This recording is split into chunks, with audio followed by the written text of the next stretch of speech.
கொள்ளுமே உலகம் போற்றும் நற்குணத்தின் தாயகம் இந்த அகிலம் தோன்ற காரணமே நாயகம்.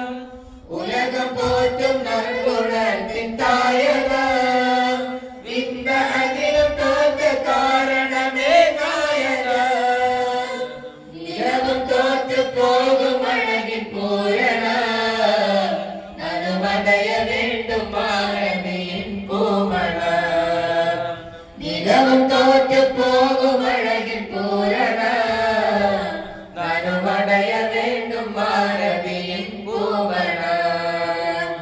அன்பு கொண்ட நெஞ்சில் பொங்கும் இன்பமே எங்கள் அழகு நபியின் பிறந்த மாதம் வந்ததே. புகழை சொல்ல புகழும் வார்த்தை தேடுமே அந்த அழகு சொல்ல அழகும் ஆசை கொள்ளுமே. மரணம் என்னை வந்து